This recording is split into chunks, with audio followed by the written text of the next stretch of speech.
नमस्ते, मी स्नेहा डोंगरे आणि story teller Sneha या आपल्या युट्यूब चॅनल वरती तुम्हा सर्वांचं पुन्हा एकदा स्वागत आहे. मंडळी, दिवाळी जवळ आली की मोठी साबणाची जाहिरात टीव्ही वरती हमखास पाहायला मिळते. उठा उठा, दिवाळी आली, मोठी स्नानाची वेळ झाली.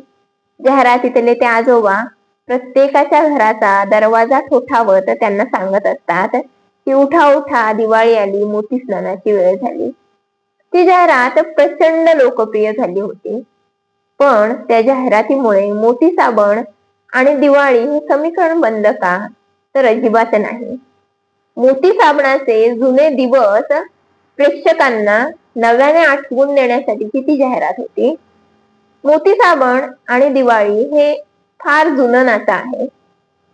मोती साबणाची जी निर्मिती ती टाटा ऑइल मिल्स या कंपनीने 70च्या दशकामध्ये केली. पुढे जाऊन ही कंपनी हिंदुस्तान युनिलिव्हर मध्ये विलीन करण्यात आली. साहजिकच मोती साबणाच्या ब्रँडची जी मालकी होती ती हिंदुस्तान युनिलिव्हर कडे गेली. मोती साबण हा ब्रँड हिंदुस्तान युनिलिव्हर अंतर्गत आला.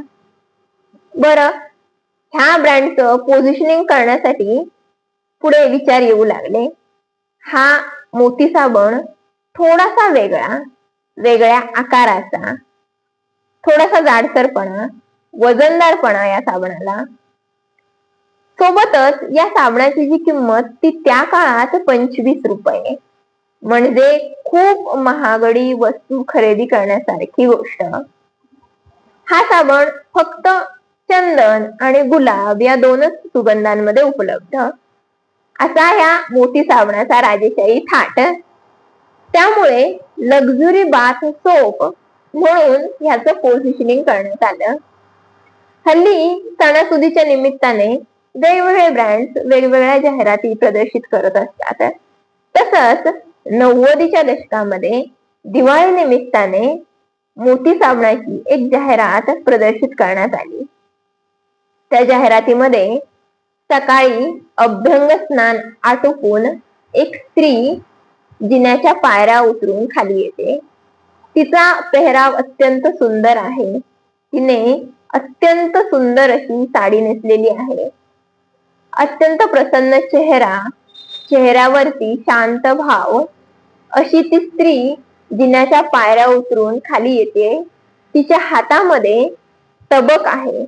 त्या तबकामध्ये तिने दिवाळी निमित्ताने पणत्या पेटवलेल्या आहेत. त्या पणत्यांचा प्रकाश तिच्या चेहऱ्यावरती पसरलाय. ती स्त्री शांतपणे खाली येते. हातातलं तबक ती खाली जमिनीवरती ठेवते. कठड्याच्या शेजारी ती बसते.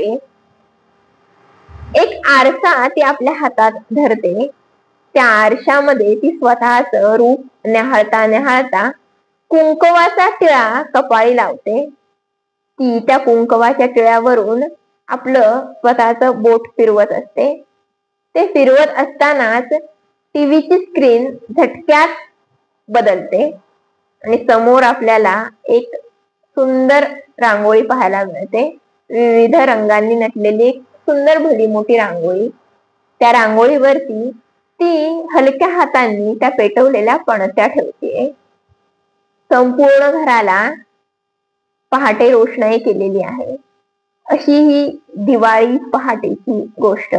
अत्यंत विलोभनीय दृश्य त्या जाहिरातीमधून दाखवलं गेलेलं आहे. आजही ती जाहिरात दूरदर्शनच्या नॅशनल ब्लॉग वरती पाहण्यासाठी उपलब्ध आहे. खूप सुंदर वाटतं ती जाहिरात पाहताना. त्या जाहिरातीमध्ये त्यांनी 2 ओळी वापरलेल्या होत्या. मनाचा हेवा धुवून देती थेंब हे मोतीचे. त्यांचा सांगण्याचा उद्देश हाच होता की आमचा साबण हा फक्त तुमच्या देहावरची धूळ, तुमच्या देहावरची जळमटच साफ करत नाही, तर तुमच्या मनावरची धूळ, तुमच्या मनावरची जळमट सुद्धा साफ करून देतो. जसं की आपलं उठण्याने केलेलं अभ्यंग स्नान. उठणं जसं आपल्याला तो सुगंध देतं, आपल्या मनावरची सगळी जळमट दूर करून देतं, तो आनंद देतं, तो अनुभव देतं. तसंच आमचा मोती साबण सुद्धा तुम्हाला तो अभ्यंग स्नानाचा अनुभव देतो. अशा पद्धतीने अभ्यंग स्नानासाठी मोती साबण असं त्या जाहिरातीमधून सुचवण्यात आलं.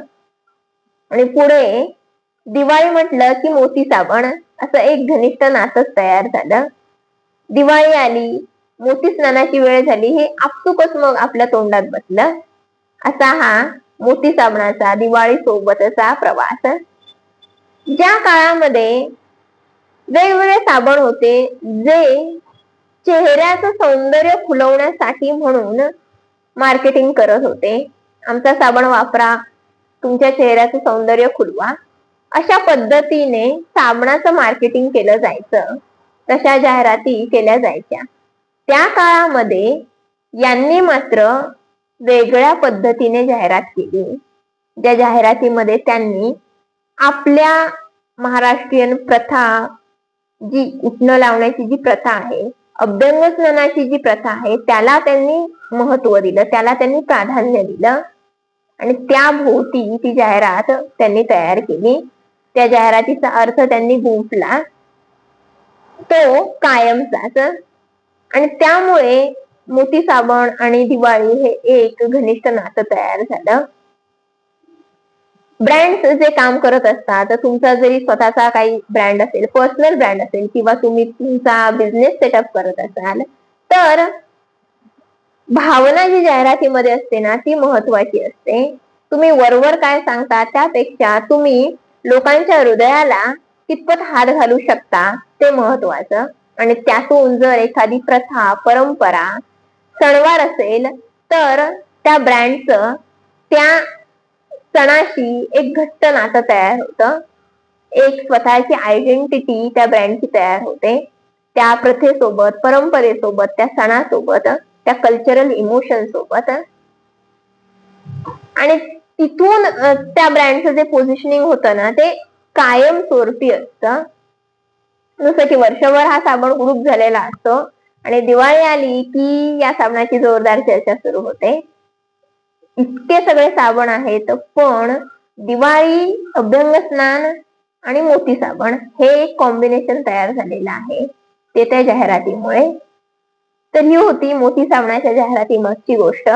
तुम्हाला हा व्हिडिओ कसा वाटला, तुमच्या प्रतिक्रिया कमेंट बॉक्स मधून जरूर कळवा. तुम्ही साबण वापरता की नाही, तुम्ही कोणता साबण वापरता याविषयी सुद्धा कळवलं तरी चालेल. तो तुमच्या प्रतिक्रिया जरूर कळवा. भेटूया नव्या व्हिडिओमध्ये अशाच एका छानशा जाहिरातीचा अनालिसिस घेऊन. सोबत आपले नेहमीचे व्हिडिओज असतीलच. तोपर्यंत चॅनलला सबस्क्राईब करायला मात्र विसरू नका. सबस्क्राईब करा, लाईक करा, शेअर करा. बाय.